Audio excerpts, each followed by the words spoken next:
Sup?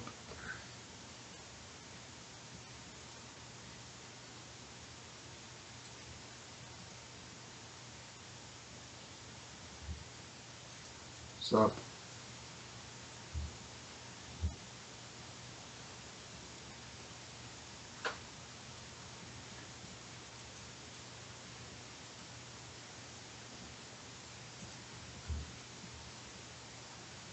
Yo.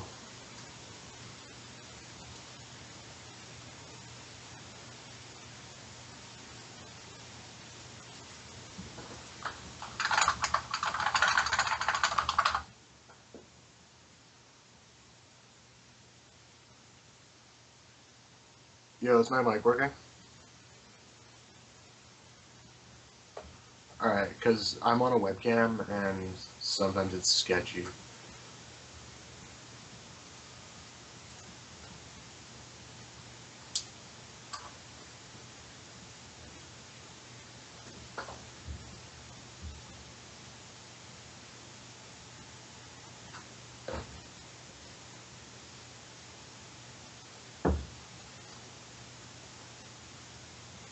Alright, sweet.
Yeah, I'm here. No, I can't.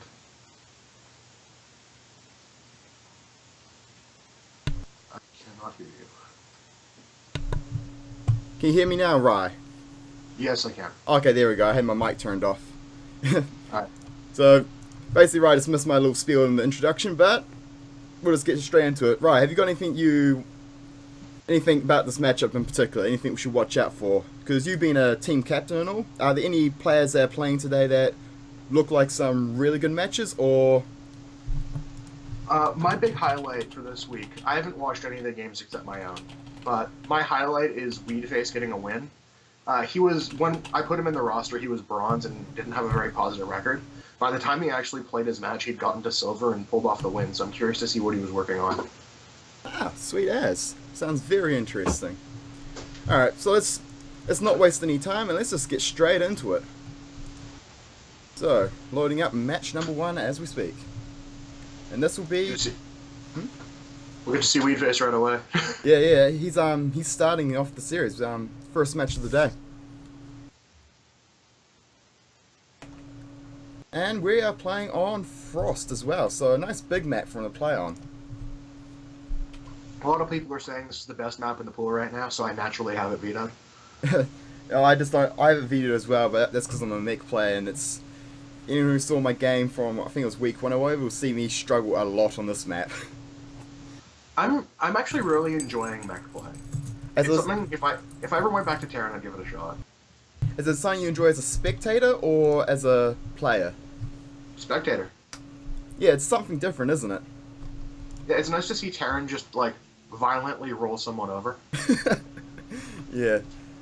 Alright, so I'll do the honors and start us off. Spawning in the right hand corner of Frost, playing from Team Composite, we have K Cutie. And in the top left from CT6, it is Weedface. Me being a Kiwi bloke and all, I like his name. Me being a Canadian, I really like his name. Oh, it's a very appropriate combination. Alright, Yes. so let's talk about the map. It's Frost and it's a TVP, so we could see some. It's not out of the question for the Protoss to do some shenanigans like a proxy oracle or whatnot, but it means he has to send out that early probe scout in order to do it. And so far he's just sitting in his base, so I think we're going to see a more standard macro base game here, but we'll just have to watch, keep an eye on the Protoss, see if he sends a probe out. Yeah. Obviously, there's going to be an early probe on the map in general to just identify where their opponent is. That's usually a valuable tool for proxying, especially in the lower levels, just setting up that proxy pylon or proxy oracles or whatever. I know some people who have actually done proxy dark shrines out in the map. That said, I do think this map really does favor later gameplay, and I really don't know what kind of player KQD is, so we'll see. Yeah, well, Weedface, he's starting off safe, and looks like he's going to go for the Rax gas, get that Reaper, and really get that early scout. And I like this. This is what he's done on his wall here. He's told his worker, he's paused his worker while building the barracks, started the depot, and then put it back on the barracks. I'm a huge fan of that move. I find it very good, especially depending on how you plan to play the game. Say he's got the gas down. If he wants to hide gas-based tech, you do this, and the Protoss, he's in the dark. He can suspect, he can kind of think, alright, you would be doing this because you want to hide something, but it keeps the Protoss in the dark, and it's like, it's a bit of a meta game, you could say. Yeah, it's a really good way to freak out your opponent. He's going to be more tentative for any of his plans. He won't want to take any risks. He'll likely implement detection sooner just in case a cloaked banshee is going to wander over. Yeah.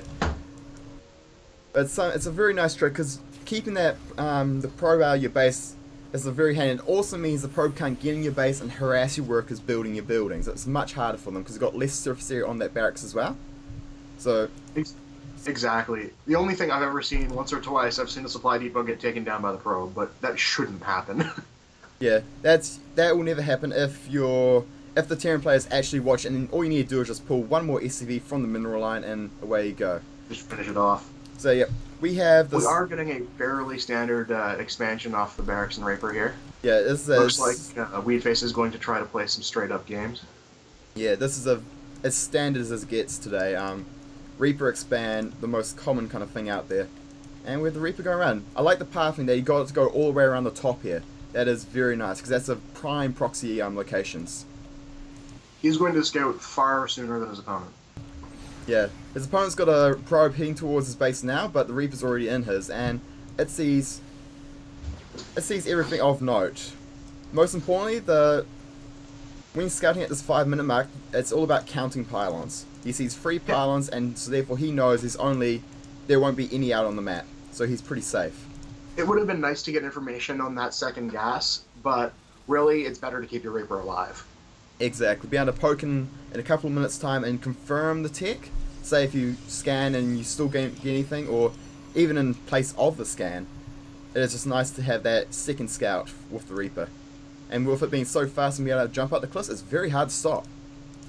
Yeah, this two gas play from the Protoss, very early saturation. A lot of times if you go to Extractor, you usually have 2 in it first. I do expect, looks like it's going to be early Robo here. Robo before additional gateways. Maybe he's going to go for an Immortal Bust, or maybe he just wants to get his Colossus out quick.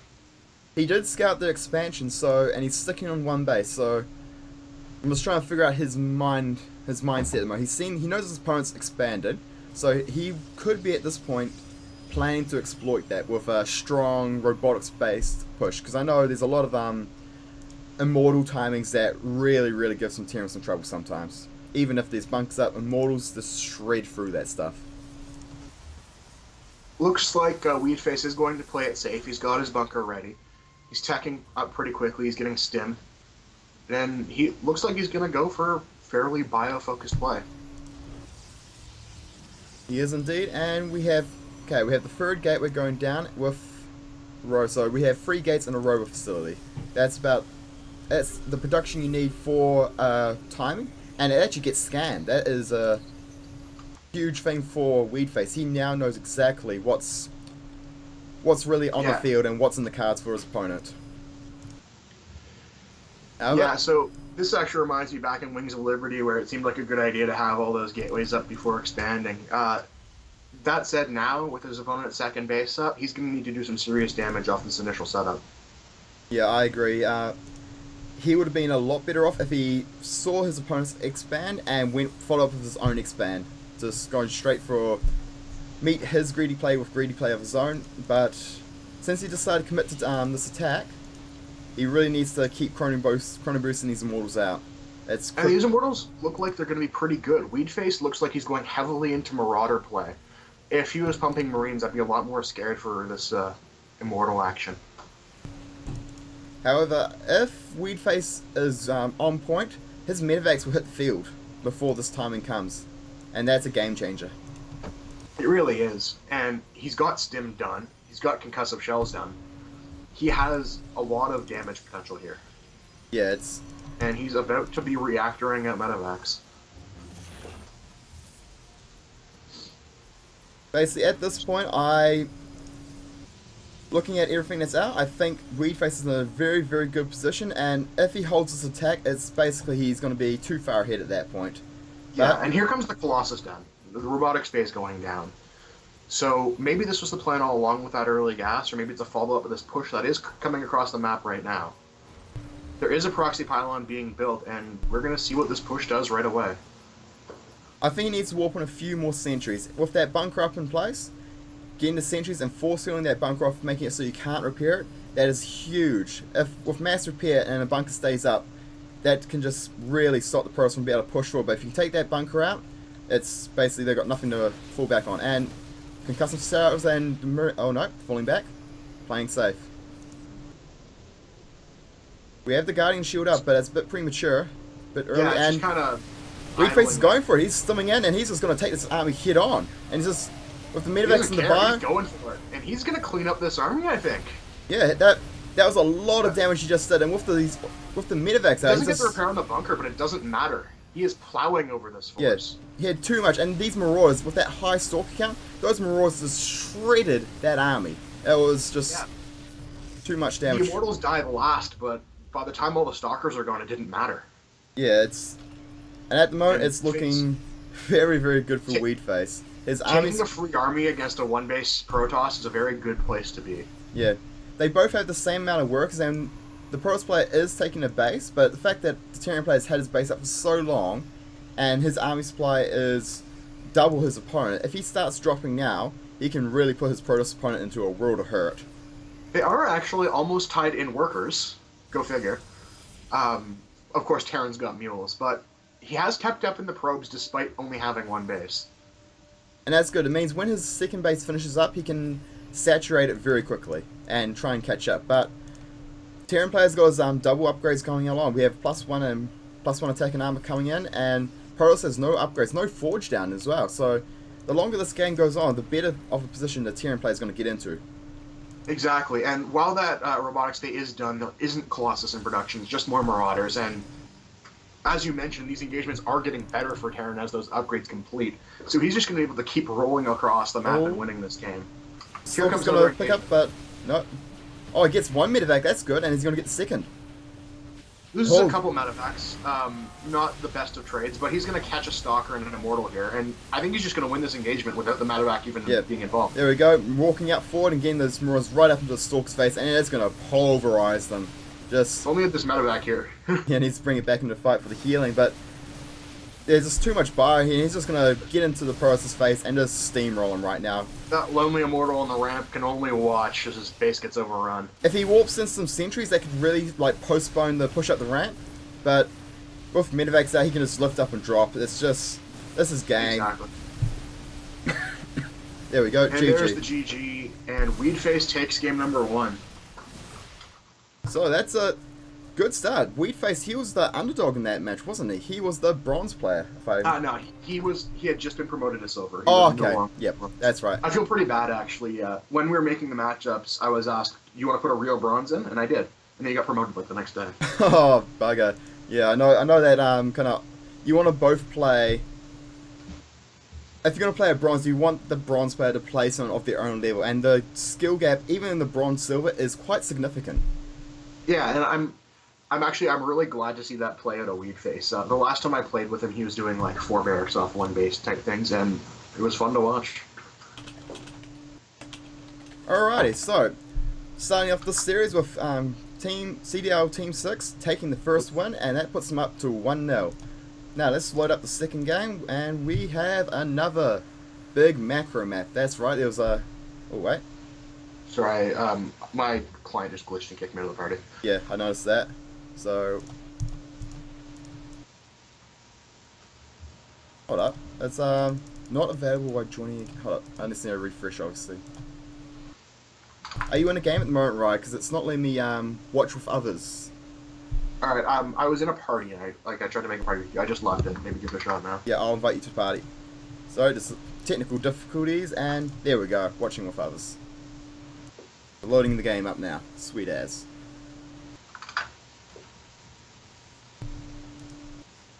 Alright, so getting into the game, and... So, now we're on to the first gold match of the series. And we have a PVT. So, same matchup.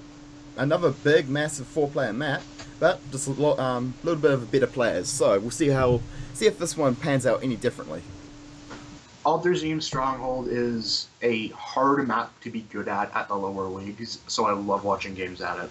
Yeah, because it's I especially love it because you can see the lower league players play greedy and not get just straight up killed from it. So therefore you get some interesting macro games which really go interesting directions. Like I remember casting way back with Red, I think it was from week 1, Mighty Yao versus a player from Team Unrivaled. So yeah, that's week 2, and we saw carriers from Silver League players. It was really cool. Oh, that makes me so happy. A lot of people were complaining about SOS's tournament win, but he made carriers. He proxy 2'd it twice. He's a man after my heart. Yep. So let's get to the players. Spawning in the bottom left-hand corner of Ultrazine Stronghold, we have, playing for Team Composite, Invincible. And in cross positions for once in the top right from CT6, it's Tali Temla. Let's have a little bit of conversation, which you can get away with, especially on these big maps. Ah, yeah, so played the season as in, like, played in the CTL. I see where he's going. Bit of chit-chatter. It's funny because if I was in this game, I'd already be scouting for proxies. You know, there's that standard cheese timing. If he asks what country you're from, you're getting cheesed. I haven't heard about that, but it does make sense. I'm pretty sure that was Day 9 quoting Tasteless, but you never know how reliable those are. Hmm. Oh, yeah. So Tali's played in the first week where you guys really wrecked Team Rival, so... Yeah, that was a good start to the season. Obviously coming off a win here, so must be feeling quite nice to play this game out. I'm questioning this supply depot placement. It seems like Tali's trying to wall, but it's like got it it's off. kind of off. Yeah. Yeah. Maybe, or it could be like a 2 racks wall. If you put down a second racks and make a wall like that, I don't know. We'll see. But we have a SCV out scouting, so both players are scouting each other quite early on. We're not going to have actually, yes, we do. We have the Protoss player going for Nexus first. That's a brave man. Maybe he saw that they were cross spawns, so maybe he just figured, I'm far away, I'll do it, I'm safe. With this SCV, the SCV will scout the second base quite soon, and it might be a little bit after the Reaper pops up, but that means the Reaper can really get into the space, and the Reaper against this Nexus first, if it gets to the right base in time, really can get a few probe kills with good micro. I really like going Nexus first. It makes me feel like a man, but I really, really don't do it against Terran anymore because the Reaper just punishes it so hard. You need outstanding micro to deal with, and it'd be just so much easier just to have a stalker at that point. Yeah, this is actually one of my favorite maps in the map pool, so I actually don't have it veto and I play it quite a bit. And against Protoss and Zerg, I go CC first nearly all the time. Against Terran, never. You never go CC first with the Reapers. I'm actually not sure if I have this veto right now. It comes off and on my veto list because I like having locked spawn points. I don't like scouting early. Lazy that way. Alright, but so whenever I played it, I would Nexus first. Yeah, we have the Reaper went to the wrong base first, so it's going to get to the Protoss main base a little bit late, but the Cybercore still will be a done. zealot waiting for it, so he'll still be able to, with micro, do some damage or at least get a fairly solid scout off. Yeah. The thing, it's when that first Mailship Core or the Stalker comes out that shuts down the Reaper Scout and stops it from doing any damage. Once the Stalker and Mailship Core are out, the Reaper can't do any damage. But with just the Zealot, this Reaper can poke away at these probes and we're going to get first kill. It's a probe. Just even Watch getting... the Magic Reaper. Yeah. Oh, come on. Focus fire, target fire. 2. And come on. Oh, and he goes Yep, to the surround. Yeah. I really would like to see from Tally what's becoming more popular with the buildings closer to your mineral line to create some natural obstacles for those Reapers. But it's a new way of thinking in a sense, and I get how it's not comfortable with people yet. I do it in TVT myself. I build my stuff behind the mineral line, so that way, if the Reaper wants to run around and kite around that area, he has to run through the mineral line in order to get from one side to the other. And actually, this Reaper's really paying for itself. 3 probe kills is huge for that first Reaper. Yeah, and it's gonna survive too. These stalkers aren't gonna be able to catch it. Yeah, sneaky little bugger. And Talia is sitting back, being quite defensive. Got a bunker in that wall, and has got her. Talia, Going right to Robo. Can't tell. Certainly, I've noticed quite a bit. There's actually a lot of female players in the CTL, so it's tricky sometimes to figure out if the person's a he or a she when you're casting based on their name alone. Yeah, and I know Tally's real name. It doesn't help either. But yeah, so basically we have looks like a solid macro game coming here. Both players are on 2 bases and really just everything's going according to plan. Factory going down, so looking to go to those fast drop ships. We've got Stim on the way, so we should see some drop play coming in, and we have an engineering bay down to defend against that any possible Stargate play that they may not have seen. Yeah, I like getting an early engineering bay as Terran versus Protoss just because it shuts down like 2 different free wins, either a mismanaged Oracle or DTs. So let's face it, people like free wins and they like trying to take them, and if you can stop that, it's generally a good call. Yeah. So the Reaper does get in and actually sees the robotics facility and does get killed, but did get another worker kill. So a Reaper that got scouting all the way up to 8 minutes into the game and 4 worker kills, that is a great investment for 50-50. Yeah, that's putting in work. You can definitely be happy if you get that kind of output out of a single Reaper. Yeah. Okay, a little bit of supply block over for our Terran player, but nothing major. Supply blocks happen all the time, so... Oh, here we go. We have a forge and more gateways with the robotics bay coming down, so... Looks like Colossus is the plan here. Yeah. And with that forge coming down, he might even go as soon as +1. Maybe go with 2 or 3 Colossus and just see what you can do. Yeah. Is this, because you play Protoss, don't you? So, does this look like a 2-base Colossus timing to you? I play Protoss. I don't get this late in the game.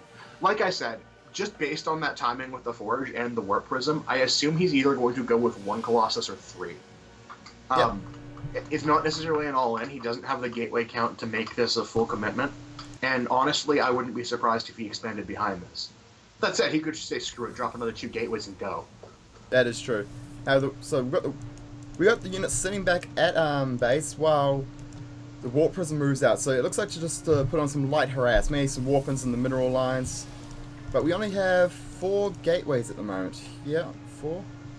I'd really like to see at least another 2 or 3 go down. Yeah. 5 gateways is a pretty good number for Colossus production if you plan on expanding later. And then if you want to go full pressure, you'd want to go up to 6 or 7. That sounds about right. We do have the Observer as well, so he's actually got in and seen that there's no turrets in the natural, but they're going down now. But if the Warp Prism just goes for it, it'll be able to drop before the static defense comes out. If he waits, he's going to have a nasty shock when he shows up and there's 3 turrets waiting for him. Yeah, because the Observer, like... Meanwhile, there's a drop coming the other way. Oh, yeah, so we've got some counter drops going on. I just find funny. The Observer poked in, then pulled out just as the turrets went down, so he has no idea. And he's going to. This is another scary part of going Nexus first, is you don't have as high a stalker count even at 11 minutes to deal with heavy drop play. Your army is not very mobile, and you can just die to it. Well, so we had this first drop, and yep, got to pick out and get out of there, and got a few kills. Let's actually have a look at the worker supply. So Protoss is sitting on 56. And Terran has 42. So it's not too bad. And Terran does have the higher army supply, but Protoss has Colossus out now, so we really need to see those medevacs come out. This is a very marine-heavy force. It's not like he's got a ton of marauders to survive this. He will need Vikings to not die. Yeah, you're right. That is a lot of Marines and not that many Marauders. He's going to need... Zealot Charge coming up as well, as +1 is now done for Protoss. The Terran's +1 weapons is just about to finish as well, and with the both players going up onto 3 bases, I'd like to see them really chuck down that second NG Bay and Forge and just really pump out those upgrades. Invincible also really now does need to throw down another couple gateways. He has a fully saturated third. He's only upgrading with 1 Forge. Really, 4 gateways isn't going to cut it. He could be on twice that. Okay, we've got a few Marines moving out across the map, and the medevacs... Alrighty, looks like Tim is setting up for some multi-pronged aggression. We've got 2 medevacs loaded up that yet to send out. A big chunk of Marines moving out. And we've still got this medevac in the bottom right-hand corner near the natural, so... Looks like Tim is really setting up for some nice drop. We got the... Yeah, we got first drop in a natural. And is it going to get anything? Yeah, he's going to at least grab... He forces the overcharge, which is great news for him. Yeah. That is really good, And especially... he also pulls back the entire army. I bet you, if he knew that was going to happen, he's going to wish he had an army up front. Yeah, he sent out the Marines, but the Marines just aren't in position to stim in and snipe that third, which is bugger. Could have done some real damage, But he might see that he can snipe that Colossus and just try to take it for free. Yeah. Now this is an interesting angle, dropping the main and the third at the same time. This is going to be interesting how it pans out, but it's good, because he's already forced that one of the overcharges. So... Yeah. This could be a lethal push, or it could be a game-ending blunder if he mismicros these naked Marines. Perfect. Dropping in the main first to pull that army away from the third, then he's going to stim the Marines in. And just a Dark Shrine and a lot of gateways going down. Yeah. Unfortunately, there's a drop in his mineral line, so that's going to make it a little bit harder to deal with. And we've got 2 Marauders in the natural as well, so a lot of dropping coming down here. The entire army's coming back. Are these Marines going to press the third? Yeah, they're just sitting in position now, and he's actually not picking up in the main. Oh, there we go, he picks up at last and gets out of there. So he lost about half a medevac's worth of troops, and here we go, the Marines, they're stimming forward to the third. Are they going to get the snipe? And he's cleaning up the natural as well with just those couple of units. Yeah. Oh no, he's not target firing the Nexus, hitting the pylon, and... Oh, they're actually, he didn't move command them... move them all the way to the Nexus. Half those Marines weren't even shooting. He moved them just a little bit short, which is a bit of a gutter. Bit of stim and he's micro back here. in the main base with another drop, though. He's cleaned up almost an entire probe line with those. Yeah, he's done a lot of damage, and these Colossus are undefended. Colossus, too. One Colossus does go down. There's a lot of Marauders here. They might actually be able to... Oh, 2 Marauders versus Colossus, and they're split. Is he going to get the last Colossus? Yeah. And it goes down. That is a boss Marauder, but we've got the big counterattack coming. Yeah, he's got a ton of gateways. He's got a Dark Shrine, and that's the game. Ah, okay. That was interesting. That was Idra GG timing. Yeah, pretty much. I was expecting at least for the pros to try and kill him with this big push cone across the map, but obviously just felt like they lost too much. So looked at his bank, said screw it, and left, I guess. Yeah, exactly. So we had 1 second. Temla was CT6, was correct? Yes. I've forgotten. My mind's not in there. So alrighty. So let's get in. So that puts CT6 is actually up 2 games now, so that's very good for them so far. I don't think I can objectively comment on that. Yeah, anything's good for you, eh? You getting those wins, you must love that. So I like Composite. They're my old team. Yeah, I like CD6 and Composite. This is my 2nd season in, and both of them are 2 of my favorite teams. They're really fun. Oh, this is Gold 3. Alright, whatever. Doesn't matter what order they go. Yeah, the replays were uploaded with some of them were like mismatched, but it doesn't matter. They all get casted in the end, so... Oh, it's Corn Muscles. I wonder if we're going to see G's. Corn Muscles. He's got some funny builds. Alright. Shinobu's a cunning player, too. Yeah. So, spawning in the bottom right-hand corner of Daedalus Point, we have playing for CT6, Shinobu. And in the top left, from Team Composite, it is the Cheesemaster Corn Muscles. Don't tell Vespasian I said that. He'll be really mad at me. There we go. Just remember to switch over the overlays just in time. But yeah, Corn Muscles dipped in cheese. corn and cheese. Is that a thing Good in God, there's a America? lot of work for CTL. Okay, question for chat. For everyone in America, is there such thing as a corn on the cob dipped in cheese? Like, I have no idea, it just sounds American to me. There's definitely such thing as that fried and like deep fried. Oh yeah, I'm not sure if you use that. everything is deep fried. Oh yeah, I'm Canadian and I know that. Alright, so we have another TVP. It's a lot of TVPs. Three-quarters of CT6 is Terran, and that's just like the reality we've come to get to. Oh. Last season, half of our roster was Zerg, and now we're apparently Team Terran. That's interesting. I know Lucky 13 this season we have like no Protosses and the rest is like Zerg and Terran. I think we have 1 or 2 Protoss at every level, and like 1 or 2 Zerg at most levels, and then like 5 Terran per level. Oh yeah? Oh, to keep that in mind. Alright, so I've seen way more TVT than anyone should in beat modes. yeah. So far we have just a basic standard openings. Racks gas and gateway gas, so nothing out of the ordinary. This is an early gateway. I'm expecting some very fast aggression because this Cybercore is early. That gateway was early. Yeah, I wasn't actually paying attention, but was that a 10 gateway? I didn't catch the exact time, but I know that you're usually dropping your Cybercore around 17 supply, and he dropped it at 15. Yeah, so it must have been a 10 or 11 gateway. So the real challenge with that is if you're not familiar, like, intimately with Protoss timings, it's really hard to identify that just wandering into a base. Although you can obviously notice the chrono boosted unit. That's going to be coming at you no matter what. Yeah, that's actually a very good point, because I'm Diamond, and I still actually can't even tell the difference between the timing of the gateways. The only real hint for everyone is if you see that chrono boost going into the Cybercore, you bunker up. Yeah, so looks like Korn's going to go for... Yeah, I'd say Korn's going to go for some kind of gateway timing and just really try and kill him outright. This is quite a quick, and he's got his chrono boost saved up, and he just needs, yep, there we go, putting it down again, the Cybercore again. We're gonna see a 3-gate or a 4-gate. Like, there's no doubt about it. And honestly, it'll be very much a micro fight. I find that with the wall, without high ground vision, because you usually skip your mothership core in this kind of build, it's hard but not impossible to break a bunkered in Terran. This is the Terran's in a, if Korn does commit to say a 3 or 4 gate kind of push, Terran's in a bad spot. We've got a CC going down and an eBay block.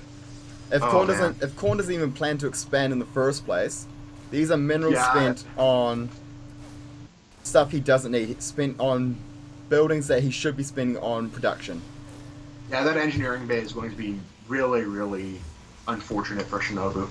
It might actually cost him this game. But Shinobu does see the free gateways, and free gateways, it doesn't scream all in, but it does indicate pressure coming his way. No, especially when you see a probe coming out, which I do think he noticed with that SCV. And he doesn't have a bunker coming down, though. He is adding on additional barracks, but this army's going to be right at the door already. Yeah, the Reaper Sword and... But that's going to die. Yeah, this bunker is just not going to get down. It needs to build one in his base right now. The bunkers need to be going down. There's the first bunker, and he only has 3 Marines, but with reactive racks... Yeah, he needs to keep this probe... This is going to be a tough hold. So there's no way around that. Yeah, it's... He's going to likely lose these depots, which will supply block him. So... Yeah, I think this is just... I think this is game. There's very little, like... Yeah, that was a hard counter. Here we go, here we go, pulling SCVs. This is the make or break moment. Well, the SCVs are fighting, and they get the Zealots, and he is losing a lot of SCVs, but the Marines are still alive, and he's got more popping out as we speak, and he needs to pull back. Consolidate his forces. He's got 4 Marines hanging out on the ramp. Yeah. But the fact is, Corn Muscles is sitting on 900 resources. He can pump in 3 Zealots at a time constantly and deal with as many workers as he wants. And this game is, I would say, over at this point. Yeah, just... In this situation, when you get a game like this, it really comes down to the Terran player. If you pull your SCVs like that, you need to clean up. If you don't clean up, you're going to lose way too much and you're out of the game. Just a little bit of misidentified scouting information, and that's what really cost Shinobu this game. Yeah, I guess you could say it's almost like a build order win also kind of as well. Yeah, that's not a bad way to put it. the way I've always differentiated cheese between an all-in is if you scout it, is it a free win? And this was scouted, but it was still a really strong push that came and hit. And the bunkers were a bit later and a bit mispositioned, but I really don't think there's much you could have done once you started that engineering bay block. Yeah. And there's the GG. So yeah, Korn taking the first game for Team Composite for the series. So good old Korn winning up some tasty cheese in typical Korn muscle fashion. Alright. It was interesting to see him play as a Protoss. I'm used to seeing him as a random. But Yes. I know he's doing race picking for his first time, so hopefully it'll be interesting for his results. I know he's been in silver for quite some time. Yeah. So we have the current score is tied up at, well, not tied up, but we have CTL Team 6 sitting at a 2-1 lead over Team Composite. So far, CTL 6 is doing good, but Composite have just got themselves back on the board, so they're not out of this yet. Alrighty, so let's load up this next game. Da-da-da. Ooh, Sandbox and Dino Dan. Do you know these guys? Are they anything? Well, Sandbox is on my team, and I believe Dino Dan was around when I was on Composite, although I don't really know him very well. This will also be the first diamond match of the series. So we've been seeing a lot of the gold and silver. Now we see a nice high level diamond. So it'll be interesting to see how this pans out. And oh, here we It's go. on Frost. We also have our first Zerg player in the series. Yeah, we sneak a few in now and then. We do what we can. Yep, I actually just noticed the Zerg player is actually doing the probe stacking trick at the start as well. So doing all the little tricks and techniques that you learn as you play. So on that note, spawning in the bottom right hand corner, playing on Frost Force Team CTL 6, we have Sandbox. And up in the yellow in the top right, it is Team Composite's Dino Dan. A little bit petered off, but yeah. Oh yeah, you gotta hype the players, man. So this is going to be interesting. I know Frost is a very, very nice map for Zerg. Just the way how it's like spread out, and it has a Zergy feel to the map because the Zerg just really spreads. It's with that good Crete spread. You just cover the whole map, and you just got so many attack avenues. It's just the Zerg. I'm visibly quivering at the concept as a Protoss player. Yeah, the Zerg players can really have a field day on this map. And the Protoss players can veto it. Alright, let's be real here. Are we gonna see an hour-long mech game? Talking from experience, out of all the maps in the map pool, Frost is one of the hardest maps to do mech on, so... Yeah, the bases look pretty far apart from each other, and that's kind of important, isn't it? Yeah, well, it's easier to take a second base, but it's taking that third base. And spawn positions actually do matter quite a lot, but it's the whole point that, unlike most maps, you can't just, like, set up a siege line in one spot and cover the ramp to your natural and your third at the same time. Yeah, it is a pretty hard avenue to contain yourself. Well, I do like that ramp rock next to your third is not a bad place to defend, but it's still not ideal. Yeah. And it looks like the Overlord Scout is going to quickly identify where Dino Dan is hiding, but the SCV Scout is going to hit the same direction almost right away. Yeah, so both players are going to identify each other very quickly. And that drone is heading home. I was noticing in the chat, for those tuning in, this is CTL Team 6 versus Team Composite cast with joining me today, Rai from CT6, fellow team captain. The current score is sitting at 2 for CT6 and 1 for Team Composite, so just getting into the series. Now, so far we have a drone going to die. Yeah, nice little bit of micro and First blood. We have the gas going down with no Reaper, so we're going to be talking about early Hellions. And on the note, Sorry, Wilson back. yeah, on the note of the oh, sorry, I lost my train of thought. Spawn positions for playing mech. These are the best conditions for mech on this map, though. Cross spawn for mech is a nightmare, but these kind of like top bottom on the same side, it's very, very nice for mech because it's a little bit easier to control the attack paths. That makes sense. Yeah. The question I'm going to be wondering though is which third is he going to take? Is he going to be pushing forward towards his opponent, or is he going to take this one in the top to the left of his base? I like the one towards the opponent personally, but I kind of am biased. Yeah. As a not Terran player. So what do we have for our Zerg player? We haven't talked about our Zerg much, and really nothing really to say. He's been playing pretty standard, got the speed on the way, and he's actually still mining gas, so what's up with that? Maybe going for a fast layer before third? Oh, it looks like there's a Baneling nest coming out really early. Yeah, fast Baneling nest. Now this will be interesting, because we have we have the fast Hellion opener for Dino Dan here, and Hellions opening fast Hellions against any kind of Baneling play is very, very strong. This could be a very dangerous build order counter right now, and Sandbox is going to have to be careful. Yeah. And we actually have the starport going now, so we could see Hellion drops. We could see something interesting, actually. We should see the classic Hellion Banshee. That too as well, yes. Actually, how did that slip my mind, the Banshee? Jesus. Oh, so Baneling list has just finished up, and Speed's about to finish, so where are the Zerglings? We need to see a lot of Zerglings come out if he's going to go for a timing. He's still droning. Yeah, he's still droning, so maybe it's a defensive Baneling nest. Yeah, just in case, like, figures there might be draw play to deal with. Just have them ready. Alright, so we have these first couple of Hellions coming out, and Speed just finishes up, so that's perfect for the Zerg play. With Speed, you can get really nice surrounds with the Zerglings.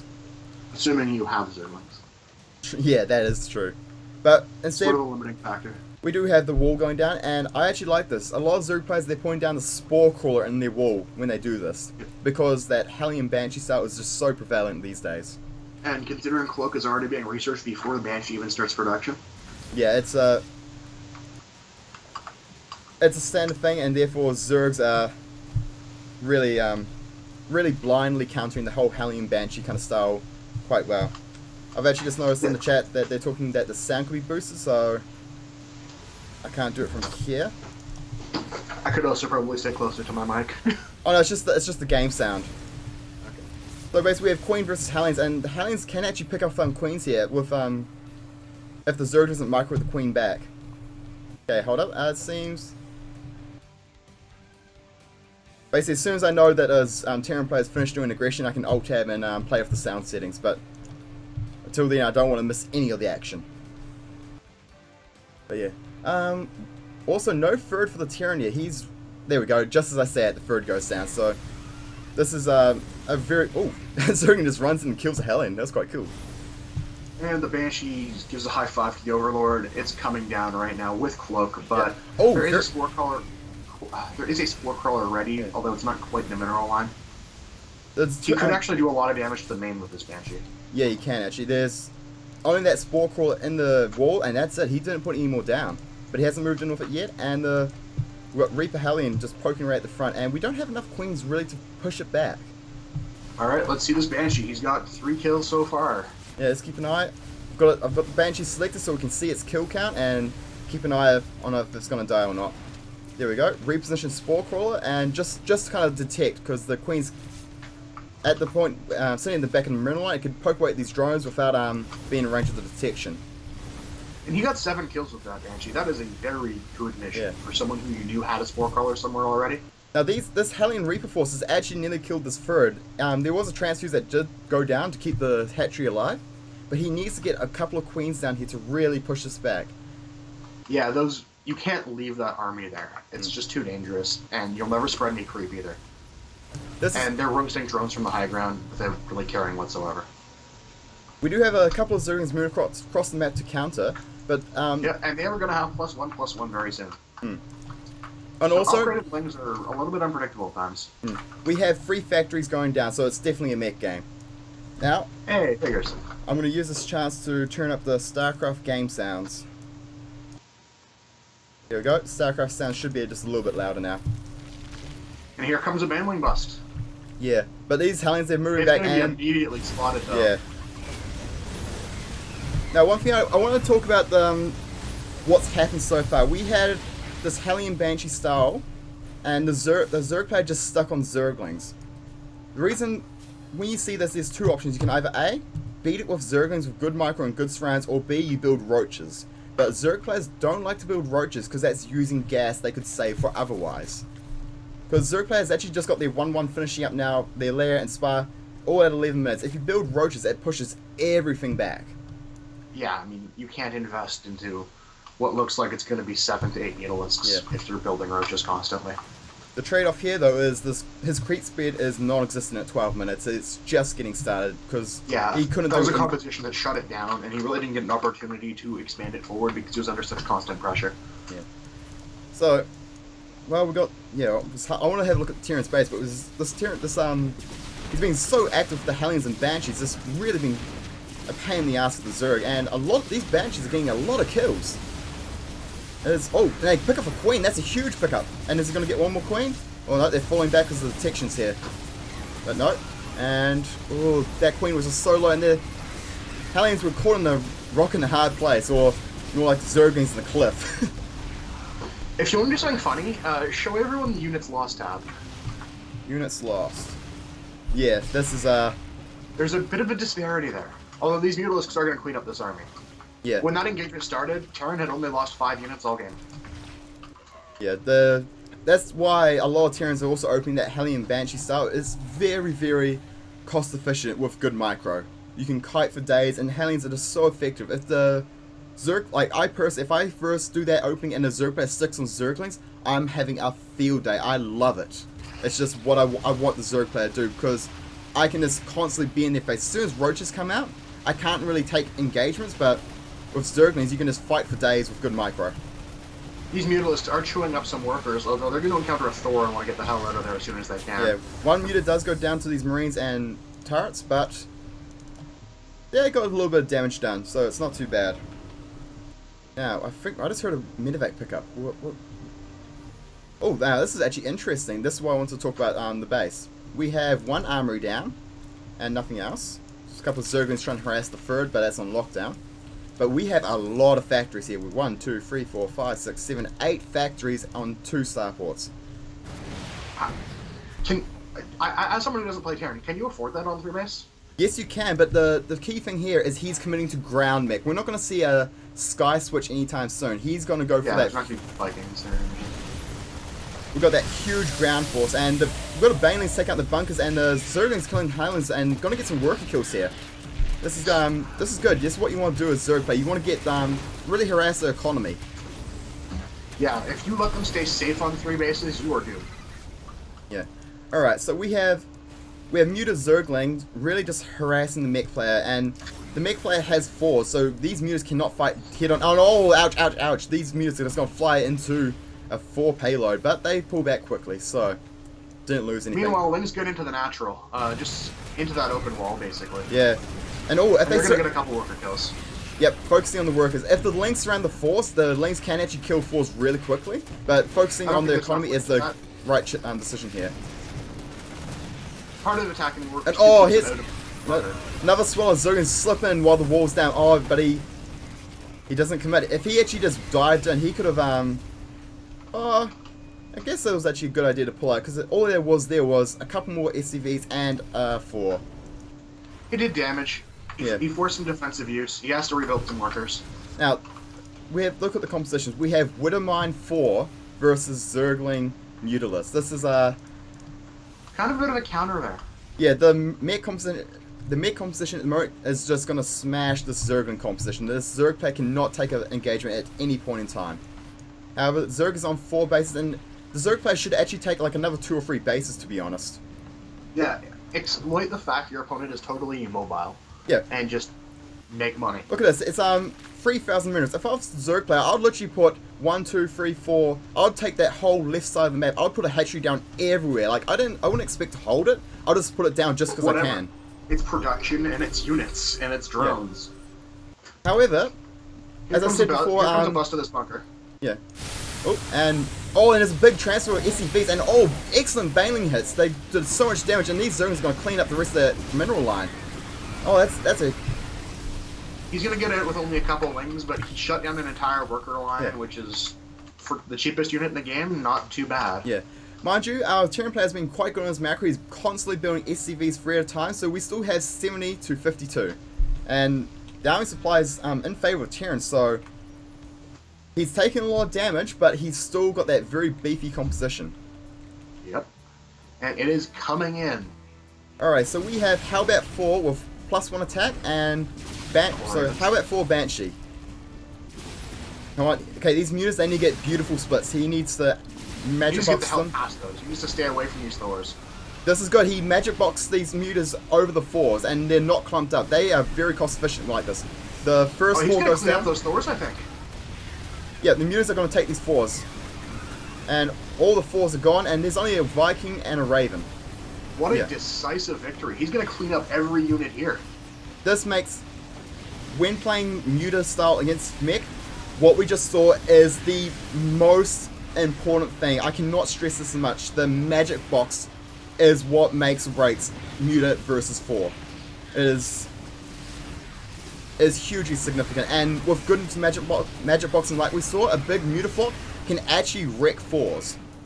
Can Karen come back from this? I mean, Mech is the slowest producing thing in the game. He's sitting on So- free bases, and his opponent's on free base as well. So yes, it's fine. So long as he's if a mech plays on even bases with his opponent, he's fine, regardless of Alright. the situation, because he can sit back and just macro up, and he's got a couple of Widowmines sitting around at base, and he's a lot of turrets as well. So a lot of this army supply is in mutas, so the Zerg player can't really do very aggressive into the base kind of stuff. He can. That's it. He's putting up 42 Zerglings, plus 3 Carapace just finished, and plus 3 attack is about half done. He is going to try and do damage. What I expect is he's gonna do a big, like, yeah, here we go, all the Banelings. He's just gonna make a huge amount of Banes and just roll the Terran player. He's just gonna A move and just wreck him. Now the mutas are, they're flying around, they're trying to get some work done. And, oh, they're clumping out in the 4s, firing down, and a couple of mutas do go down there to the 4th. And, oh, the Widowmine hits in the 3rd, He and, hit the oh. armory, I think. But, yeah, this 4 is getting picked up by the Zerglings, and the Banes just roll into the mineral line. Banelings went right into the worker line. Oh, this is painful. And the mutas are sitting on production in the main base, so this is he's lifting off the 3rd. That is critical. This is Zerg just got themselves into a beautiful position here. I cannot emphasize that enough. And they're taking, as I said before earlier, bases all over the place. We have 3 going down the left side and the 4th going down again. It is. He's declaring ownership on the 4th, on the bottom half of the map, while putting while absolutely decimating the 3rd of his opponent. It's a pretty good position to be in. Now, I just want to mention something. We're seeing a very ground-heavy ground-based mech. If we saw less factories and more starports, you'd see something different. Because Vikings with 4s can actually fight mutas head-on quite effectively. Whereas 4s by themselves versus pure muta, if you magic box them, 4 versus muta by themselves with magic box, 4s actually lose. 4s, this is how to describe it. 4s don't counter mutas, they counter clumping. And all clumping going down there, and the 4s were, oh, that's it. 4's gonna get picked off here. The 4's got a lot of good shots off, but just not enough to really kill the mutas. And big swallow loings coming in, and the Widowmines are gonna get some good detonations there, huge hits. But look at this There goes the bunker, mutaflock. here comes the bush. Yeah, just look at this mutaflock. It is huge. It's gonna, he just moves us on top of the 4s and kills it. Oh, attack moving it, but yeah, this position here, when mutas are sitting on your production, GG. yeah, when mutas are sitting on your production and you have no army, you're dead in the water. That was a nice TVZ mech game though, I must say. It was I didn't have It wasn't an hour. yeah, well, it wasn't an hour, and I didn't have a single second to really kind of really go in depth and talk about all the bits and pieces happening. I was constantly trying to keep up with all the Hellion harassment, the mutas and Zerglings move across the map. Very, very busy game. It was really nice to see. So we I had, hope life the diamond match. yeah, and that was. I never remember after the game who was playing for which team. I believe that was for. That was Sandbox from CT6. Yeah. So we have that going up to 3 for CT6 versus the Team Composites 1. So CT6, they're pulling ahead. They're getting a couple of wins on the board, and if they keep this up, they'll have the week on lockdown. Easy win. So, question is though, can they keep this up? So let's get into the next game. We have another Zerg. I like watching Zerg, especially when we haven't seen enough of them. So, let's get into it. Alrighty, so we have the second silver match. We had the bronze silver earlier before for one bronze player, and actually it was 2 bronze players, but one of the bronze actually promoted midweek. And now we have the silver match with 2 silvers. And it's a TVZ on Polar Night. So, spawning in the bottom, it's not really a corner, but spawning in the bottom side of Polar Night, we have playing for Team Composite, Mr. AA. And in the 12 o'clock position from CT6, it is Spoon. Spoon. I've never really asked if he's a fan of Thorazane or not. Let's remember to switch the overlays just in time, so perfect. But yeah, this would be a nice nice way to dial things back. We had that very hectic, all over the place TVZ mech, and now we just got a nice Silver League one, so it'll be a nice, a little bit chilled back, a little bit more relaxed. We can catch our breath. See that, and then we get some crazy, like, 3-prong drop play, a battlecruiser shows up. But Oh no man, pressure, guys. if we saw a battle cruiser, I'd be so happy. I've got my capital ship quota in yesterday, but I'm always impressed by battlecruisers. Yeah, I think team what was it? Yes, week 2 when Lucky 13 versus Team Unrivaled, there was actually quite a few games, and we have two SCVs coming out. So this is going to be a proxy 2 racks. I'm just going to say it right now. Proxy 2 racks incoming.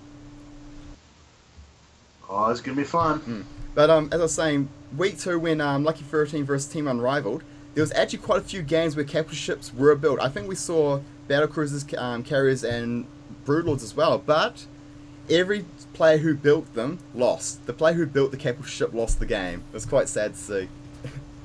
Well, that's disheartening, unfortunately. Yeah. Now we do have the drone in this base, so at this point the drone's thinking, all right, is this a CC first, or am I screwed by this proxy shenanigans? So it's, Yeah, that's a bad sign, no matter who you are. I basically, guess the one saving grace is not seeing gas for some crazy Reaper play, but it doesn't matter. You're gonna get flooded with Marines. he's in a good position though. He's got the spawning pool. He went pull first, and he's got a gas coming down, so he might be able to. He might be actually in a good position to hold this. He looks like he's holding down. Is he going to expand it anyway? No, he knows it's a He proxy dropped 2 the racks. crawler. He knows that shenanigans are happening. Yep. Meanwhile, here comes a bunker on the low ground. Yeah. His scout, he saw and he was thinking, He's alright. gonna see this bunker as he comes back into his Yeah, own base. that's great. Oh, this is nice bunker placement as well. And this is where these destructible plates make all the difference. Not being able to get that complete wall off. Well, there you go. This is kind of can, I guess. this is an inventive wall off here. One SCV has gone down, but it looks like one bunker is going to finish. Yeah. And he's losing a few drones here, but this one bunker does go down, and then He's got to get those Marines to it. yeah, Although he doesn't have high ground vision, so this Queen can actually pick them off. yeah, and there's enough Zerglings because he had to pull first. He managed to get those Zerglings out early enough to really kill those initial Marines. This is Yeah, he didn't manage to actually ever fill that bunker, so he's just going to salvage them and run away. yeah, this is He's even flying back to base. yeah. So for all you Zerg players, this is actually like a textbook hold of the 2-Rex build. That pull first and building that spine crawler, really pulling your drones early on, it makes all the difference. And he's held this. He's in such a good position right now. I cannot stress that enough. The Zerg player, it's his game. It's his game to take. Yeah, and we've got a third barracks coming up right now. That's kind of a desperate times call for desperate measures because he knows his barracks won't be back at his base by the time he actually needs that wall done. Yeah, and actually picks up the Meanwhile, the SCVs. worker built both SCVs fall. Yeah, so these buildings, he can't repair these buildings until they're finished. So if they don't finish in time, he can just bring this supply depot. It's gonna die before it finishes. Die. Oh right, no. Well, it's burning down. Oh, it's so close. If he focused it, he could have killed that supply depot before it was finished. And if it went down before it could be repaired, it would have been GG. The Lings would have just walked in. But he can just repair it for days at this point. Meanwhile, we have this exciting drama. Will the burning supply depot fall to this half a dozen Lings? Mind you, keep in mind, repairing does cost minerals. So by doing this is not free at all. Yeah. Although now that he has a Marine out, he can start working these Lings down. Oh, that's nice. He pulled the Lings back before he even lost a single one. So, just all that minerals he forced in the repair. That's costly. It means Terran can't build. That's repair and it's mining time. There's still no gas from the Terran right now. Yeah, exactly. And no order command as well. He hasn't built the order command, and that is huge. The loss in energy that he could be accumulating up and mules he could have dropped. That is just... Yeah, I mean, with only 12 workers and minerals right now, it's not the place you want to be economically, Yeah. especially when you've got 3 barracks going. And he's actually lost a few workers. He lost a few of his SCVs building the bunkers. He lost a few building the buildings. Yeah, and then he's got some waiting up front to repair too, so they're not mining. Yeah, it's this is a brilliant position for our Zerg player, and with the Baneling Best nest coming down, it's basically he could do a big That's the way to deal with those walls. Yeah. Now this is sneaky. He's building the bunkers to reinforce the supply depots. So even if he Baneling busts the supply depots down, there's like that secondary layer. But what you can do is you can just get a ton of Banelings and just smash down that barracks and just full-on Zerglings swarm through the gap. Might not be the best of times to lower that wall. Yeah. At this kind of point, Although there is enough DPS, though, that doesn't really matter. but we have a lot of Zerglings coming out, so he's got to be careful. If he moves down this ramp and these Zerglings are onto it, he can just surround those Marines and they'll die. And that would just ruin Terran's day. Ooh. Roach one. This would be nice. If he goes for a Roach Baneling bust, that would be very interesting. But I think it's just going to be Zergling Baneling, just getting the Roach Warren for... Have roaches. If you don't kill them right away, it's easier to kill them with roaches after the fact. Also, he only has Marines, so Roach is actually pretty good against Marines, mind you. Yeah. So we have 6 Banelings, and let's see what he can get done. Oh, no. Nope. He's going to pull back. He's going to pull back.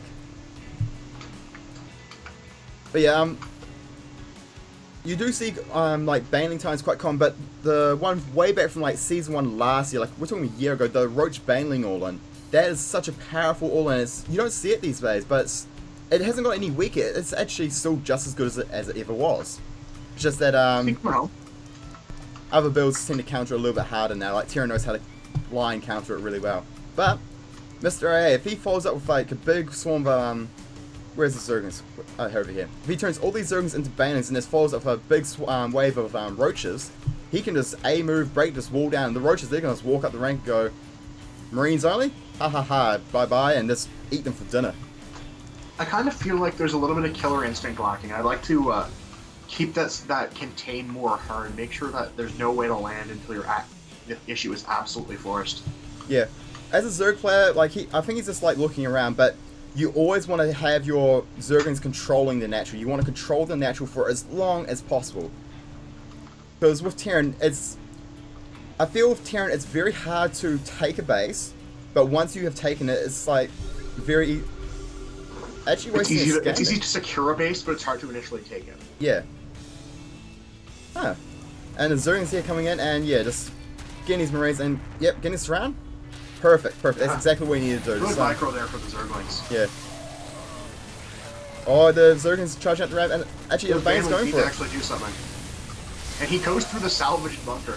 Yeah, that was a brilliant time. But there's just only 2 Roaches. That's just not enough. If he had like 10 Roaches, he could have won it just right here and there. But with only 2, he can't fight. He can't fight this yet. No, there's too much stuff there. But we do have upgrades coming for the Zerg player and Roach speed, so he's playing the long game. He's not just like throwing everything into one kind of thing and hoping it works. He's getting his upgrades behind. He's making sure he is not falling behind. And he's got his lair up as well, so he can go to mutas any time. Exactly, and he's actually upgrading melee while getting Roach speed. So he's more than content to use a ton of Zerglings, but Roaches are part of the plan here. Yeah.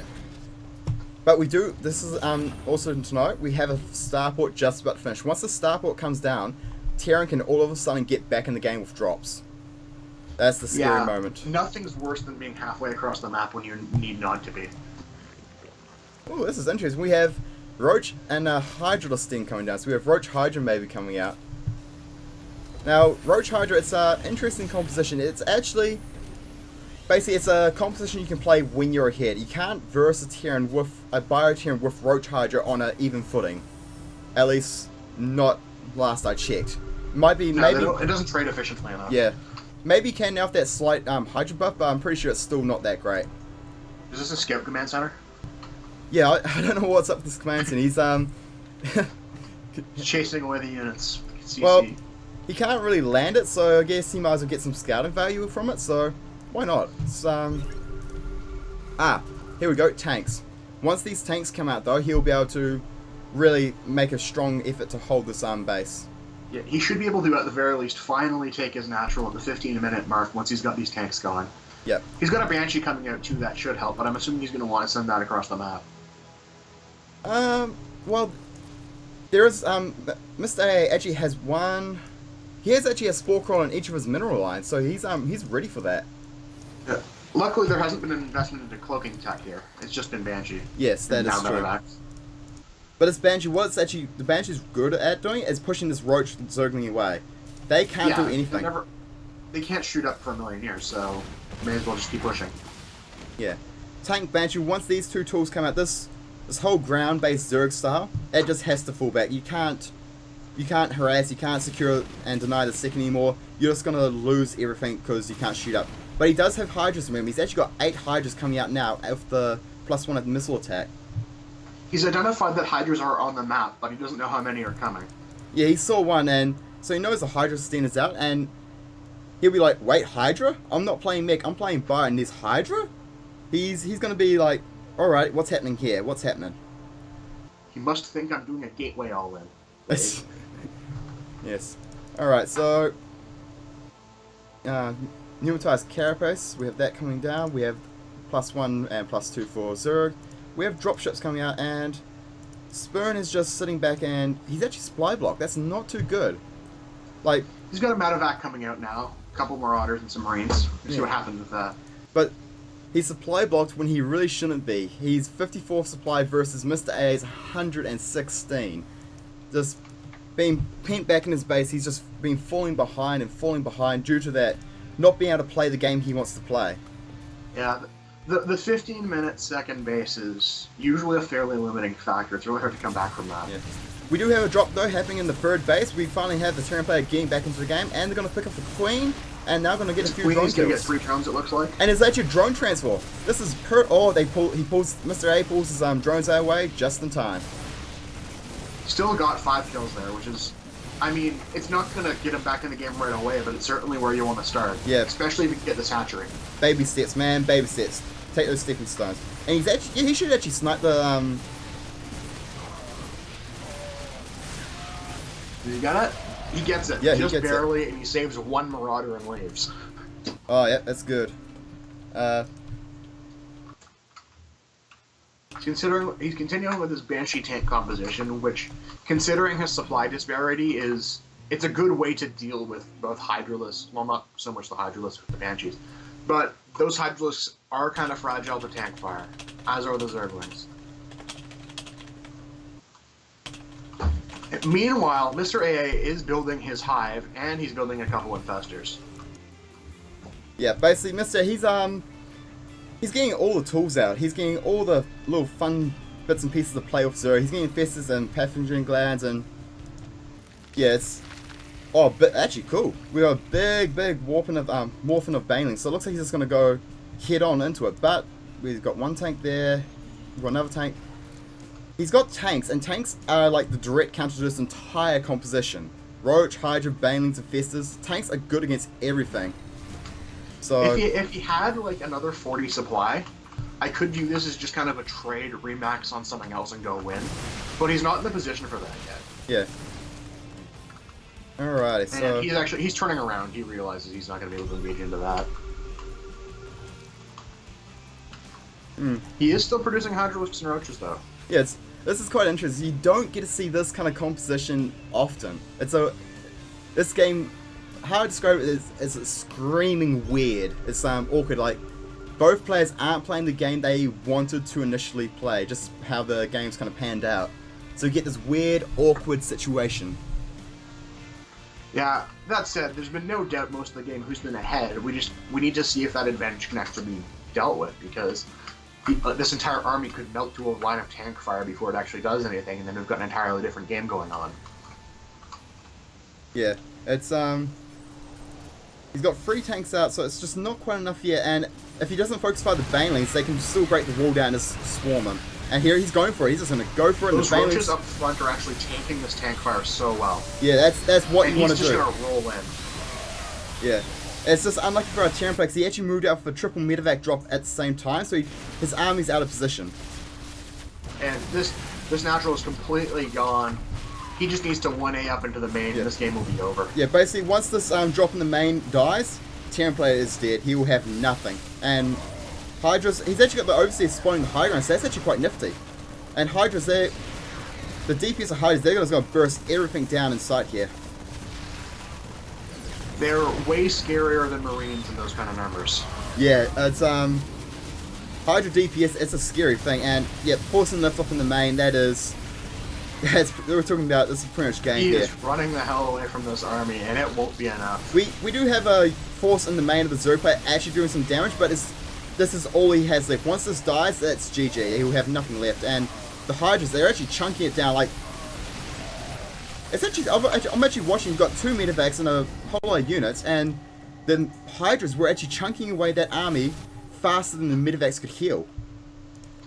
Hydras are kind of scary, and I'm pretty sure this game was actually before they were buffed. Actually, I'll check that. Nope, it's post-patch. 0.75 attack speed. Okay. But actually, well, that shows me. That's quite good. We have Team Composite actually coming back and pulling it in. They get another match, so we're now sitting on 3 for Team CTL and 2 for Composite. Alright. Sorry, I've been multitasking that game because it was all over the place. Because I've got my brother plays in CTL as well, and I'm scheduling his match for him because he's a useless guy. Because his opponent's yeah, his opponent's actually Mr. A who just played. So imagine I'm just talking to him in chat and scheduling his game. So that was time to watch out for Roach Hydra. Okay, so we have that was set 5, and now we're on to set 6. And that was actually a walkover for, I believe, Team CTL, if I'm correct. Yeah. There was only one walkover, and Ryzus got it. Yeah. For CT6. So CT6 actually goes up to 4-2. Yeah. Yep. So we're on to set 7 now. So let's load this game up. So this will be the walkover game was a platinum, so we've got one more platinum match, I believe. Word. This is gonna be weird to cast. Ah, you're playing this week. I didn't actually double check that. I was subbed in. One of our players, 4 seasons ago, he was Masters, so we subbed him out because we didn't want any drama around it. We were concerned about like smurfing allegations and similar. And since we did that, the rules actually changed. So yeah. Oh, you can just basically it'll give another perspective because I remember I've done it before. I don't think it was this season of CTL though. So I'll introduce you because introducing yourself would be kind of weird. So oh yeah, that's awful. Playing on Habitation Station, playing for Team CT6, we have spawning in the top left-hand corner, and the captain for the team, Rye, playing Protoss. And in the top right, from Team Composite, he's named after one of the coolest DOS fighting games of all time. It is One Must Fall. Sweet as. So we actually have our first, I think this is the first mirror matchup? Yeah, I believe it is. Here's the thing about PvP. It's crazy. Yeah, it's it's interesting from my last cast I did. The last cast I did with Red, we had a PvP best of 3 series, 2 TVTs and 3 ZVZs. It was a mirror matchup hell. We had no it was just mirror matchup, and you can only say so much, like for example ZVZ on how they can open up. It's yeah. Alright, but PvP is a lot nicer because there's just so much more weird, wonky stuff that can happen.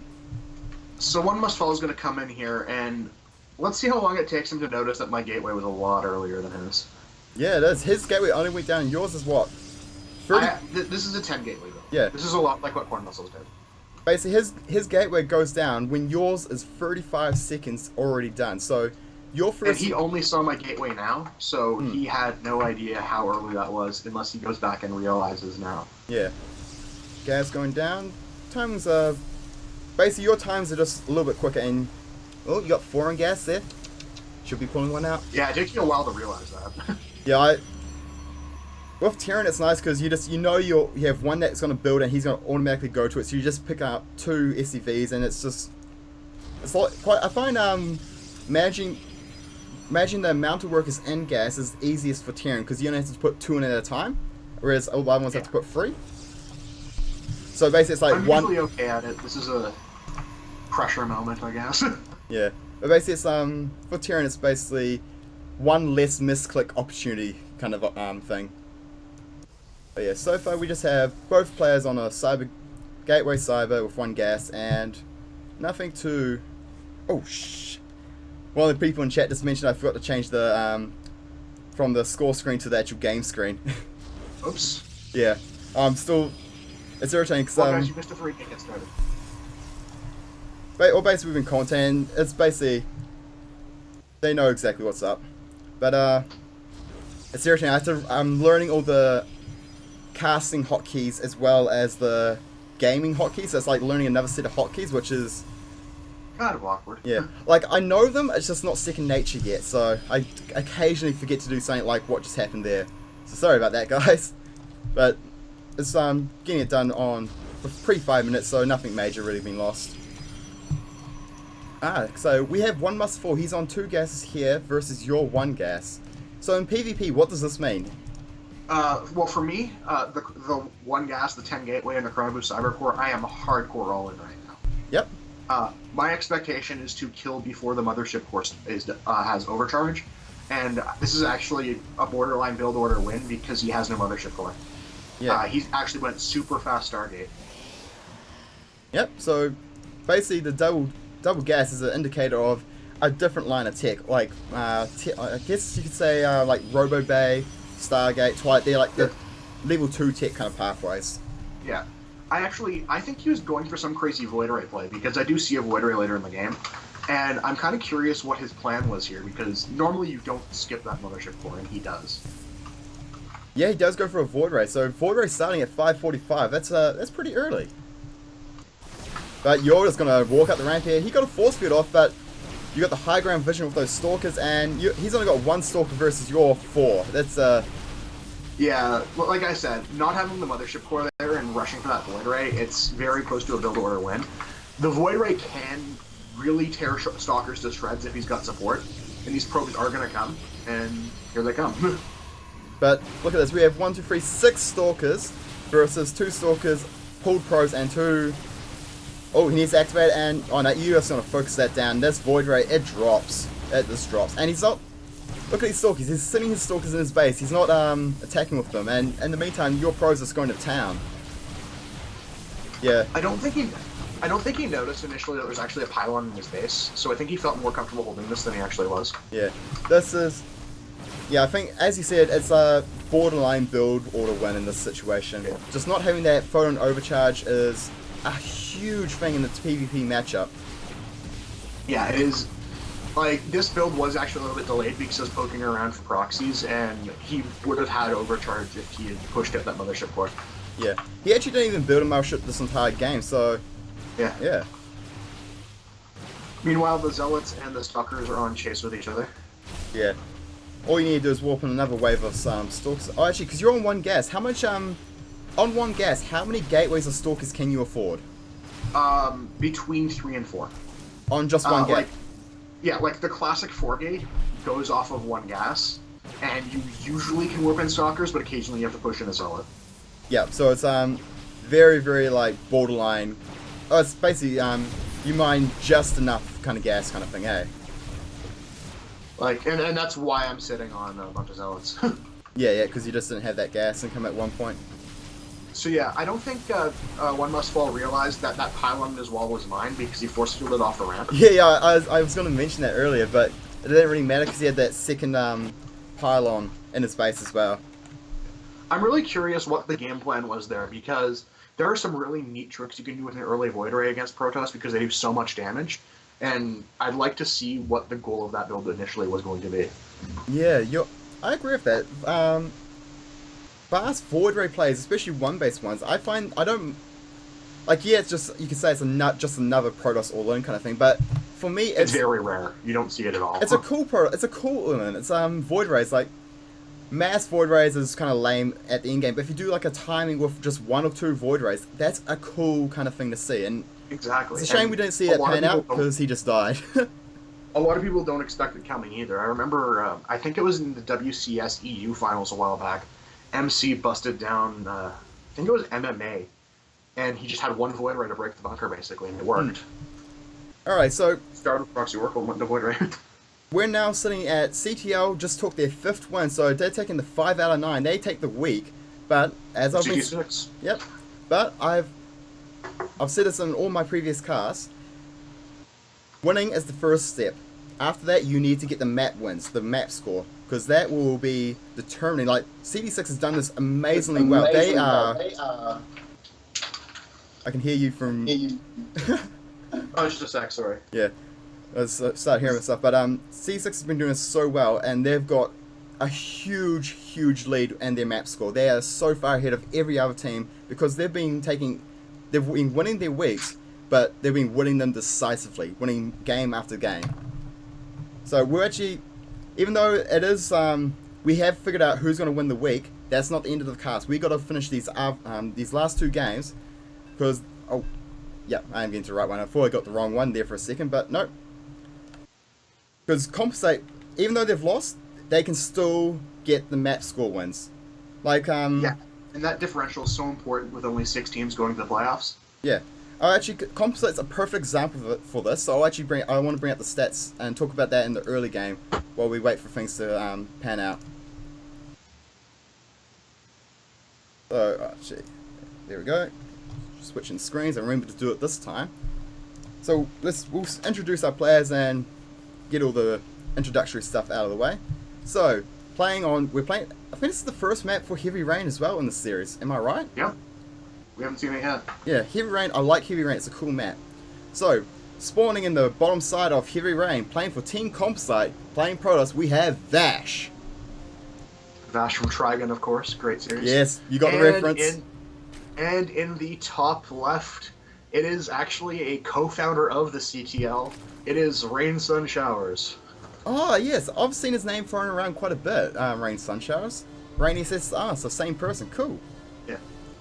But when he joined our team, I had no idea he had like such history with the league. Oh, that's always cool to see.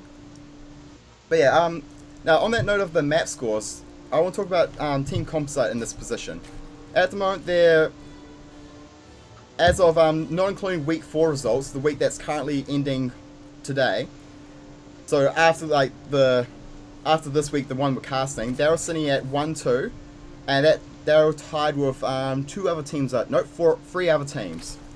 They are tied with Lucky 13, Alloy Esports, and Team Rival Gaming. Now, they're all sitting on the same amount of wins. 1 win, 2 losses. The only thing that differentiates them is the map score. And coming to playoff time, that's going to matter so much. Yes, it is.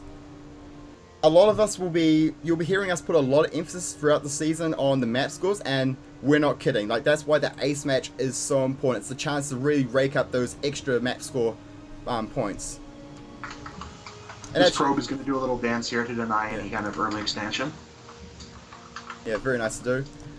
I'll actually note this. For example, we have All-In Inspiration. They've got a 2-1, but they have a -4 map score. And then you have Lucky 13. We're 1-2, but we have a +2 map score.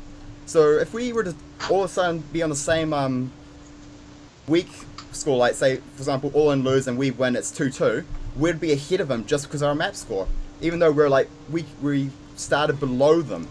So the map score allows you to go from the bottom of the ladder and just shoot all the way up if you can really kind of pull it together. So basically, try to beat teams badly if you can. Yeah, even if you're yet to play your match, and you know your team's already lost this week, don't think, oh, whatever, it doesn't matter. We've already lost. I don't need to prepare that much. I can just do what I want. Go hard. You want to get the wins, and you want to be the one who also be the one who goes back to the team. Yeah, boys, I got us a win. It's always really nice. Now, actually, we got a sneaky little probe up here. We got some proxy that's going to go down. Trademark proxy Stargate location. Yeah, it is. It is indeed. And we have double gas going down, so it could be a Stargate actually. I'm not sure I like the proxy Stargate after the Forge Fast Expand, just because it takes so long to get your cybernetics core up. you may as well just build it in your base. Yeah. Then again, it's entirely possible this probe is just hanging out here to see the third base timing, because it's close enough that it can dart back in. That is true. But yeah, basically, we've been kind of off topic, but it's because we're seeing Forge Fast Expand versus Zerg. And on Heavy Rain, even with Forge Fast Expand, you can't do any cannon rushes at their bases, because look at all the space behind the Heavy Rain mineral line, and Yeah, that and third, that you have to never get... left that position. Yeah. Actually, that's something I want to talk about. This kind of, the amount of space behind the mineral line at the natural for Heavy Rain. There's no other map that has that much space behind it. I actually really like it for Proxy Gateway. Obviously, especially if you watched IAM this morning, there was a lot of room in the main for those hidden gateways, but they fit in that expansion really well too. Yeah. Maybe not against Zerg because the Overlords will likely see it, but against Protoss for sure. I personally like it because what I do, and if I want to metagame my Zerg opponent, I can actually build my command center on the low ground behind the mineral line. So they... Oh, that's cool. Because for example, I'm looking on my screen at the moment, you got that little high point that kind of oversees the... It can see the natural and see when it's going to go down and see the wall as well. And like I know that's where Zergs put their stuff, so I mind game. I put the CC first on the low ground behind the mineral line, and they don't scout it because it's not inside the standard overlord paths. And that's... So for all that talk about Proxy Stargate, it is Twilight Council coming down while a proxy pylon goes up there, and that's a faraway proxy pylon. Are we going to see DTs? I think so. It that makes sense to me. Plus 1 DTs, that's scary. Oh yeah, because that's also a thing to note. Units like DTs and Immortals and Force as well. Units with very high damages, base damage, they scale very well with the upgrades. Yeah, like DTs are dangerous, but it only takes 8 of them to out DPS like any army if you're targeting firing a hatchery early. I know it's a massive investment, but there are some really crafty Dark Templar all-ins that no one expects. Just because you can see the DTs doesn't mean you can deal with the DTs. Yeah, if I ever play Protoss, I swear I'm gonna do this one day. I might stream that. I'll go mass DT. I will build nothing but DTs. I gotta try that. I've done that a few times. There was a build I was trying, like it was a blink all-in where you open DTs, and I bungled my economics and realized I could afford 16 DTs, so I just did that. But yeah, I swear, you guys can hold me that to next time I catch me streaming games and such. I will do a mass DT build. Just to see. It is a lot of fun. I can imagine. What I really like doing is, especially on the ladder, if you go DT and get held, your opponent usually thinks you're dead because you went all in. And then I immediately follow it up with Charge Lot Archon with the Archons coming out of the DTs.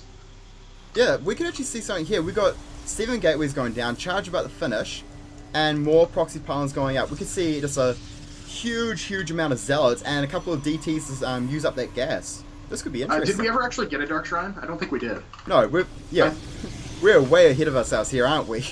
Yeah, there is no Dark Shrine. This is going to be a +2 massive zealot dance party. And he never even he didn't even take the gases in his natural. This is just a zealot crush. I love builds like this. Yeah, zealots are just... They're brutal, man. And then with charge as well, they're gonna... They've got charge, and they're gonna have +2 attack. They're gonna be able to take out anything that gets in their way. +2 is a little way, 60 seconds away from finishing, so +2 is quite a way away, so it won't finish during the fight, but... Zealot versus Roaches. Roaches are good against Zealots, but the Zealots with charge, they can just keep charging in, and... I think there's too Once many... you remove that ability to kite, and you get enough Zealots, it doesn't really matter what the Roaches can do. Yeah. And... I mean, he's gonna get this hatchery. No, he's gonna run away from the hatchery, but he could have sniped it if he really wanted to. Yeah, if he committed, he could have got the hatch. But here we've got Stalkers coming down to really deal with this Roaches, and I don't know who's going to take this. Actually, it's going to be very close. The Zealots are pushing the Roaches back, and the Stalkers are. I think Protoss has this. +2 is about to kick in, and he's just gonna be able to run over whatever gets thrown at him. I would like to see a pylon between the natural and third. Yeah, just for a much easier reinforcement point. Okay, the He Zealots... also needs to not split his forces so much. Yeah, the Zealots did fall, and there's a lot of weak Roaches, so if he target fires the Stalkers, he can really whittle down this army very quickly. And the hatch, the hatch is very close. So it's a little bit, there we go, a little bit of target fire, and the hatch falls. All these Zealots are dead, but, I mean, Stalkers versus Roaches is a pretty tough engagement to take. Yeah. And a few of these roaches are quite damaged, and the zealots, they just charge straight into it. One roach falls, and there's another one that's really close to dying. This is... Meanwhile, constant zealot warp ends. Yeah, he's just pouring everything into his gateway production. He's just... There we go, that's the next proxy pylon spot we wanted to see. He's got another one coming down. Oh, he's not moving his stalkers forward. He's fighting the roaches with just his zealots, and the stalkers are just out of range, sitting back doing nothing. Little things That's like... actually been probably his one downside this game, is engaging with only half his army. Yeah, that is right. And that's a huge thing, because that's how Zerg gets back into the game. Because he's been microing his roaches quite well. It's a shame he doesn't have roach speed, though. That would have made a huge difference. Well, the layer is up. A lot of times these pushes hit just before the layer is really good to do any tech. Like, the layer's just finishing when it goes, but this push has been going on for quite some time. Yeah, this is quite extensive. This is a very this is a war of attrition here, because the Protoss player, he's committing. He is committing. Yeah. He's building nothing but units at the moment. If he had taken his gases at his natural, he probably could have afforded to just leave after taking out that third, but now he's got to keep pushing. And why not? He's got zealots in the drone line. The roach count is almost empty. It's only Zerglings coming in, and he can reinforce with zealots no problem. Yeah, this is that's nice. And he force fields the zealots back in the main. Yeah, I love seeing Protoss do this. Force field units outside of their main or inside their main, and yep. And there's the GG. That's and as we're saying, the Team Composite, they take another game. They got that extra win. So even though they were down 5-2, they've got a third win, and that matters. It really does matter. And that's honestly, that was a fun game to watch. That's the way I play PvZ. Yeah, it was nice. It was very, very active. It was back. It was This is a game that demonstrates what people were talking about with Starbro. Those prolonged engagements, the fights that just don't like 1 second and everything's dead. Long, prolonged, drawn out fights, and that's what we saw in that match. That was good to see. Yeah. Alrighty. Now this is like the cherry on top. Ace match time. Yeah, ace match. I love the ace matches. It's because with the ace match, it's a best of 3. So you can throw an A cheese and then fall back to a macro game. You can really flesh out your style of play, and it's diamond level. So we're talking some pretty top-notch players here. When Charlie and Saber fought each other last season, they both said it was way up there in terms of games they played, in terms of level of play. So them going for a rematch should be some good games. Sweet, I'm looking forward to this now. So we have this is a nice way to end it off. We have a TVT to finish this all off today. This is quite nice. So, spawning in the bottom left-hand corner, playing on Yeonsu, playing for Team Composite, we have Charlie. Meanwhile, in the top right, straight from Deutschland, it is CT6's Saber. Saber Charlie, I like the names. Saber is a member of the very many German members of CT6. That's right, you guys have quite a European heavy lineup, isn't it? Very. We've got our share of Americans and Canadians, but we are I'd say predominantly German. Yeah. Alright, so TVT on Yeonsu. This is going to be some interesting stuff. I'm feeling we're going to see some Reapers from both the players, just because Yeonsu, look at all that ridge, it's asking for Reapers to jump up there and have a look. I'm assuming Saber isn't going to do Vespasian's 7-minute 1 tank push, so... What's Charlie doing? He's scouting. He's scouting with his SCV. No, he's not. He's not going up the ramp. We got a proxy. And wait, is there going to be gas going down at home? No gas yet. What's he got? I'm not sure I like this proxy timing. There's a lot of variations. Gas going down. This is why I was looking for the gas. So it's not a double 11, like 11 proxy 2 racks all in. What we got here is very close, fast Reapers. Yeah, I've actually done this a couple of times, and it's really ruthless. I do a 12-12-12 where I get 12 racks, 12 gas, and then second racks on 12 as well. And if you proxy both of them, especially on a map like Yeonsu, you can do some serious damage. Like, I kid you not. The issue, of course, is Saber's barracks is actually done first, so his unit production is going to be that much faster. Yeah, and is oh, here comes it. Is that a tech lab? Are we going to see Proxy Marauder? sneaky.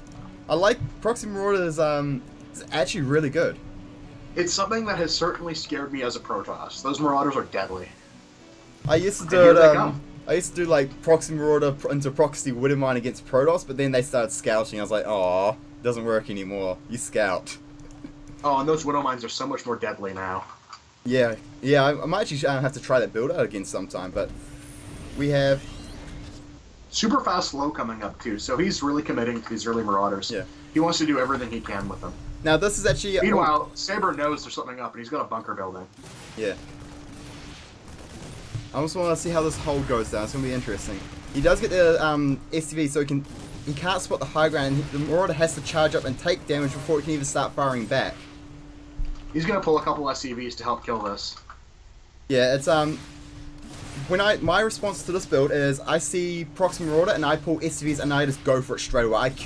I camp that production straight away and just get on top of it. And he's actually leaving with these two Marauders. He's not putting any more money into this. The one bad thing that Saber did is he bluffed the lift. He actually is landing and resuming production. He's doing like a fakie. But I like that. the one thing that Saber did that could have been that was very close there, he went for that reactor. If Charlie was able to really push up, there was 50 seconds where Saber couldn't build troops, and that was like a window where he could lose or win the match right then and there. Yeah, he got very lucky with pushing that Marauder back with those workers. Yeah, but with the reactor and the bunker and the supply depots, what he actually should do is he should bring his barracks and he can actually spot the high ground and actually kill these supply depots. That's actually a very good idea. That's what I do. I don't think he wants to risk those weakened Marauders taking more damage, especially the ones at very low health. Because all he need to do is pop the Marine out of the bunker and snipe that, right? Yeah. But with the barracks, you can actually outrange the bunker, and yes, there we go. He's doing it. And this is just if you're gonna commit to this, you might as well get your like value from it. So a free depot and that supply box Saber. Yeah, exactly. Getting a supply block is huge because every advantage counts, especially after basically a failed proxy. Basically, with this build, you have to supply block them because you don't have much going on for you at home. So if they just like if they manage to play it up well and just like macro up behind this build, they can just counterattack and kill you. So you have to supply block them so they can't just get an army and walk across the map and kill you.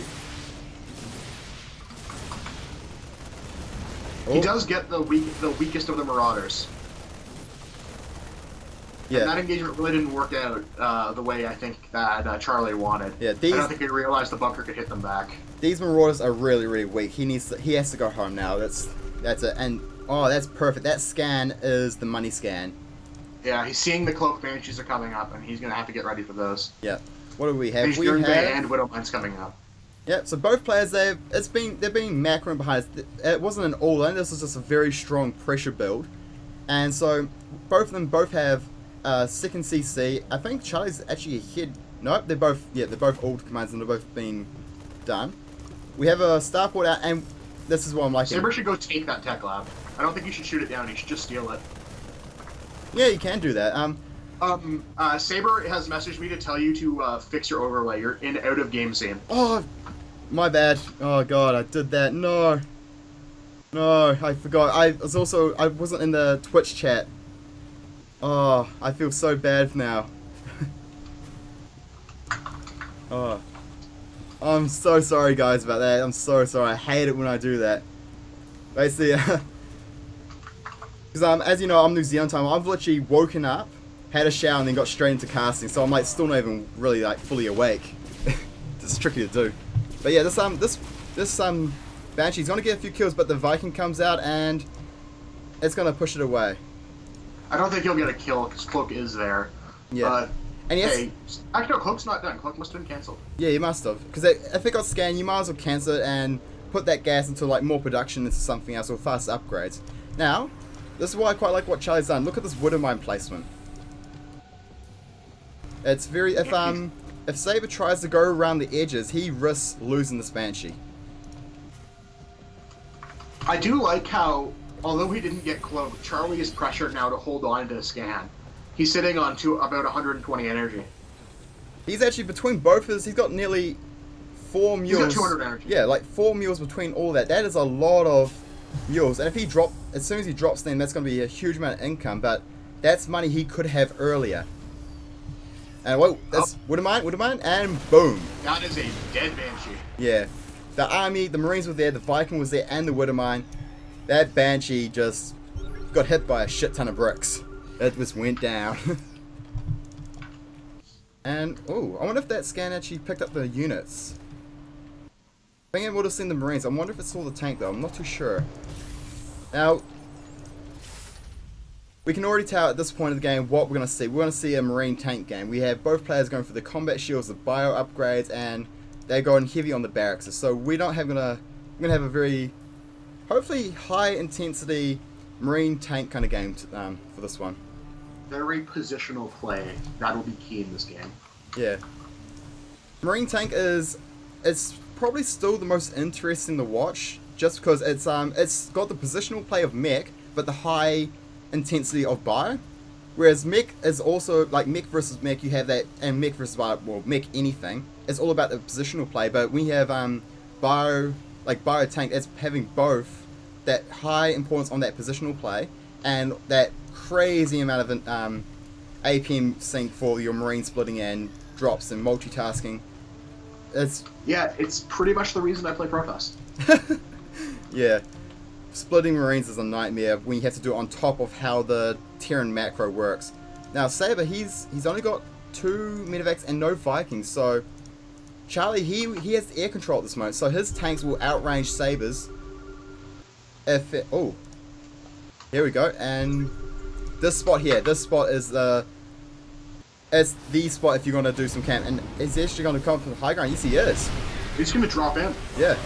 And one medevac falls, both medevacs fall before they could fully unload, so he lost a few of his Marines before they could do anything, but the tanks fall quickly, and at this point... He's going to snipe scan. Yeah. Saber he's got this. He's camping in production, he's got tanks on the low ground. This is like... He melted that entire army. This game's over. Yeah. Basically, he caught Charlie with his pants down, and that's gang. Basically, even though Charlie had the Vikings, air dominance only matters when you can force your opponent to siege up like out of range of your production and all that.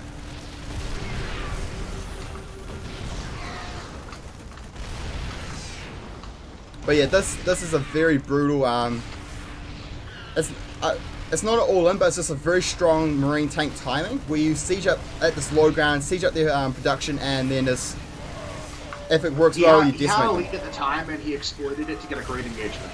Yeah. Man, that's a lot of weak SCVs over there, but you got the medevac healing them. Meanwhile, Charlie now thinks he's cleaned this up, but he's down by 60 supply. Yeah, he is. And there's still Marines in his main. Yeah, he just took a lot of damage, eh?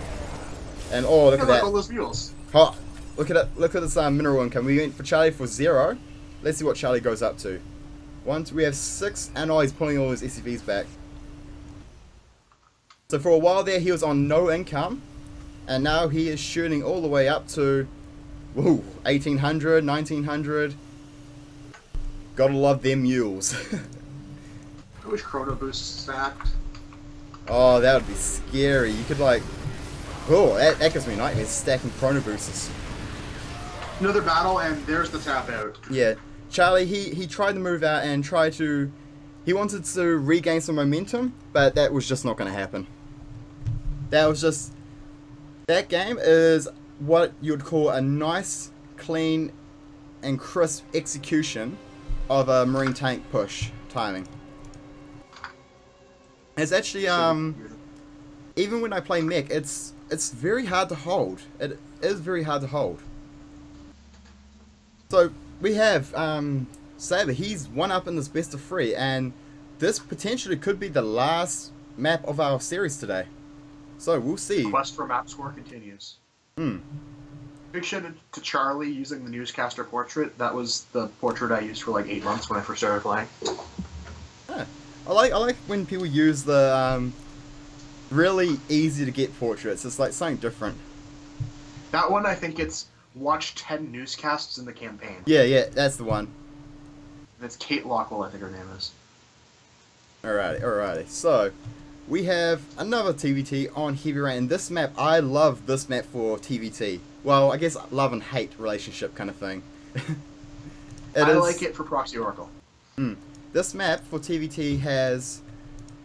It's just so good for all styles of play. You have this huge amount of space for Reaper jumping up into your base.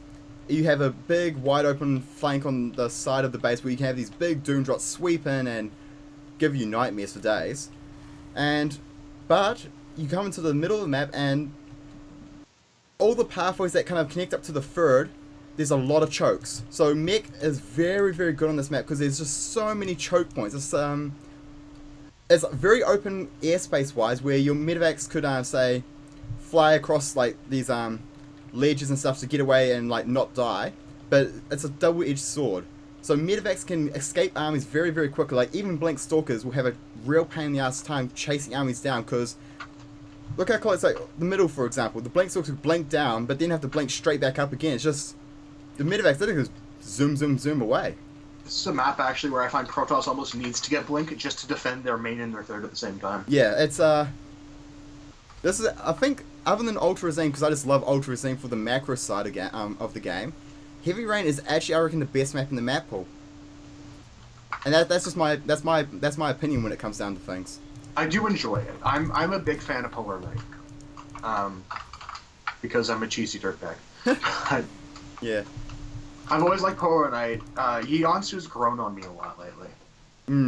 Yeonsu it's tricky. It's a love-hate relationship once again. Like, if I'm playing that map well, I play it well. But if I'm not, then I'll play it like complete garbage and hate it for days. I don't know. I really liked Ohana. Showing my age. Alright. That was my favorite map. We have the first differences in builds coming up. We have, Saber's going for the Reaper, where Charlie is going for Marines. But Saber, I like this Macarax placement. Yeah. Just putting your barracks behind your own natural. There's a lot of places you can build barracks that are real sneaky on this map. It's really cool. And she kills it before it scouts it. And this was Charlie did not see it. Yeah. Now this is not an all-in variation of the build. This is a very macro version of this build. There are versions where you do 2 racks Reaper and it's all-in, like I do a 12-12 version. But this is like, in those cases, you're usually building them in your opponent's third. Yeah, but this version is it's a macro version. He plans to expand behind us, and it's gonna be a nice, easy game for Saber to transition out into. Now, the first Reaper does get in and tries to get something done, but because he did the economic version, there's 4 Marines out for Charlie already and 1 Reaper. It's gonna be an engagement you can really take. He's gonna need some really good micro to really trade well against these Marines. If he's sloppy, these Marines will kill these Reapers pretty quick. And Widowmine. Oh, I like this choice with the Widowmine. Yeah, and considering he didn't identify the second barracks, that's a very strong kind of blind counter to a lot of these shenanigans. Obviously, as you mentioned, it is an economical play, but it is still kind of unexpected when it happens. Yeah, and it's Reaper pressure on this map is just so frustrating. It may not do much damage, but it throws off your game. It pressures you, it gets in your head, and really, more than anything, it pisses you off. You just get really annoyed when you have to deal with Reapers for like the first 6 minutes in the game. It's just, Oh yeah, I've been there. And he's gonna see that Widowmine and run the hell away. Yeah. But it's good. It means Charlie's now locked down this section of the base. The Reapers can't get in, but these Marines, they should have been moving across, and these Reapers are going to pick up a Marine here. And, and they're going to probably get a couple workers if they can get to that mineral line. I don't think they're going to bother trying that. Yeah. They're just going to get workers running at them. Oh, no, that stays up. But yeah, this is exactly what I was talking about. It's frustrating. It throws you off your game, because they just get in, they're picking off... They don't do game-ending damage. They just do... They nibble away at you, and it gets in your head, and it annoys you. So Charlie, he's going to be... They don't do game-ending damage, but they might put the guy on tilt hard enough that's basically the same thing. That's the word I was looking for, tilt, yeah. It's very annoying. And since he's the one being aggressive, he gets to put his CC down the low ground first. And behind it, he's just chucking down more barracks. He's got his factory coming away. combat shields before stim. Alright. And let's not forget, I mean, he got a couple worker kills, and almost all of them were guys trying to finish off that CC. Yeah. That expansion has been delayed a lot. Is it even being worked on right now? No, he hasn't sent another one over. And there we go. Look at this depot placement. Oh, a little bit slow on the worker pool, but the way he's placed his depots, the Reaper has to run through the mineral line, and therefore gives a chance for the workers to get a surround and kill it. Alright, so we have... one nearly dead Reaper is going to keep hanging out there, apparently. Yeah. Now, Charlie is going for a Banshee, but that got seen by the Reaper, so there's no real chance of it getting too much damage down, because missile towers are going down, and... yeah. Yeah, there's already a turret done. Second one's going down. Charlie's command scene is finally going to get finished off, but it's just been delayed so much. They were actually started building around... Actually, Charlie was... he started his CC first. But Saber's actually finished first and turned into an orbital long before Charlie's. I'm not a huge fan of Charlie converting it to an orbital before moving it, just because I think he needs to start powering that 2-base economy faster. He should get it landed. And he is, the ideal amount per mineral line is 16 workers, I believe. And he's got more than 18 right now. So, he wants to lift up and get down there and just get the transfer going. Although he's not even producing... Well, he had an extended period there where he wasn't producing workers. Alright, so we've got the first Banshee coming in and try and get some damage done, but it's just gonna... It can stay on the edge here and pick off this one mineral patch, but the turret there means even with Cloak, the Marines will be able to see it and just chase it away. Oh. Yeah, that's like a sad trombone kind of attack. Oh, and also... Although, can he get... Is he going to be able to get stim? That's the question. Saber's... No, I don't think so. Saber's getting stim now, and so is Charlie. And I was wondering if the Banshee had a spot where it could sit out of range and pick away at that tech lab. I don't know if there's a place where that exists, though. Yeah, it would be our range of detection, and the Banshee does fall, and oh, here comes the drop. Now, also the key thing to note is with combat shields, it would take the Banshee 3 shots to kill a Marine, so it's actually quite good to go combat shields first in this situation, because even with a lot of micro, it's very hard to get any damage done to the actual army size. I'm generally an advocate of TVT getting combat shields first. If you have stim versus combat shield and they have an engagement, the combat shield Marines do win barely. And because it's a faster upgrade, you may as well just take that tangible advantage. Alright, so we have 2 medevacs full of Marines coming in, and stim finishes in 60 seconds, so it's not quite a attack when it hits. Oh, is he going to move into this water mine? Oh, that was close. But pulling all the workers, and he's pulling everything here, trying to deal with this SCVs, with this Marine drop. And oh, it's going to fly with the water mine. Ooh. Yes! Ooh! Oh. Unlucky. He got the one with nothing in it. That was a solid amount of damage. You got quite a few workers there. Of course, there's a second face up, but I mean, that's 12 minutes into the game, there should be a second face up. The worker supply tells a story here. Saber, he's sitting on 44 workers compared to Charlie's 28. And here comes a pack of Marines in a tank walking across the map. Yeah. Maybe he assumes that after seeing those 2 medevacs, Saber has a smaller army, but that's not the case. Yeah, Charlie, he got dropped, and now he's obviously in his mind thinking, alright, I held that off, I need to make something happen, and... Oh, here's an engagement. Don't think they were ready for that. Yeah. Oh, is he going to drop the rocks? Boom. I don't think he died from that, but I love doing this, like just dropping the rocks, trying to drop the rocks on an opponent's army. And here we go, Charlie's, he's going to try and drop in the main, but there's a central tower up, so as soon as he moves into range, he's going to, Saber can react to it. Although there isn't really anything to react to it. His forces I'd say, are spread a bit too thin to really go in there. Yeah, his best bet to defend would just pick up on the medevacs and drop him in his own base, but there we go, the Marine's getting dropped, and he's going to try and get some, it's right on the mineral line there, so he can get some worker kills and really even things up. Stim coming in, so he's going to really get some quick damage going. Oh, and that medevac is just going to... I'm surprised that Charlie pulled his army back home. It seemed like it would have been a good time to push the front while dropping in the back. It would have been, but Saber was prepared. His tanks were set up here defending the third, so Charlie, he didn't know that, but he's playing safe, and I reckon it was the right decision to make. All right. Because if he moved up into those tanks and took too much damage, that would have been pretty much game ending. Like at the moment, it's Saber is very, very far ahead, but it's not game over. No. I mean, one bad engagement with those Marines through a tank, and it's a whole new game. Okay, but this is out of position. Oh, wait, he's gonna fly over the army. He's gonna fly over the army. Come on. Oh, he just misses. That is. This is game ending right there though. Having your army that out of position and missing tank in the army and everything. Yeah, this is a huge doom drop, and they managed to get in. And with Charlie's army like nowhere in sight to be able to get here in time, he's got Vikings. He doesn't have that many medevacs, so he can't just like pick up and run back to base. He has to run manually all the way there, and oh, this is just shells that base out. It's bad for Charlie because Charlie he doesn't see what we see, and he does not see how close that was. If his Marines like stemmed in the right direction, he could have stemmed and killed so many medevacs and gone into this game. But that was so close. Dramatic end, that's for sure. Yeah. But basically, so that actually wraps things up. Saber takes the 2-0 in the ace match, so a very decisive win there. And those TVTs, they were very, very close. That once again, it's that positional play, that emphasis on having your army in position and knowing where your opponent's army is. That was what made the difference in this match, in that TVT ace match. Yeah. So that means the final result for this week's cast was CTL Team 6 taking a 6-3 win over Team Composite.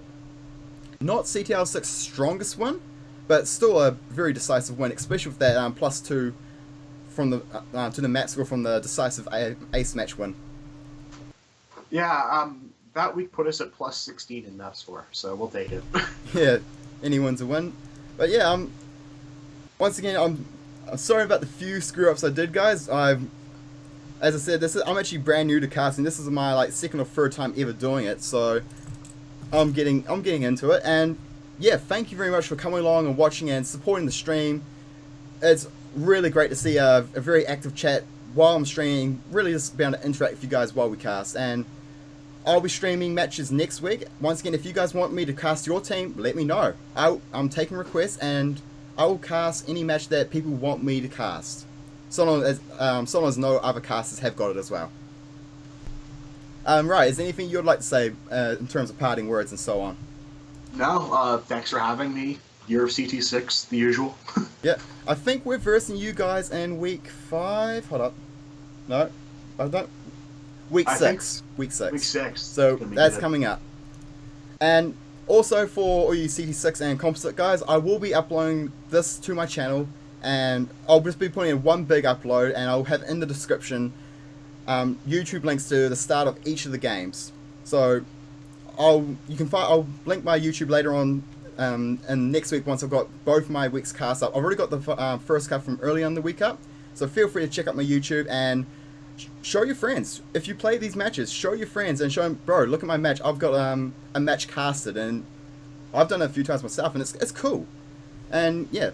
So once again, thank you very much for tuning in, and I hope you guys enjoyed the cast. So I'll catch you guys next time. Alright, take care, guys.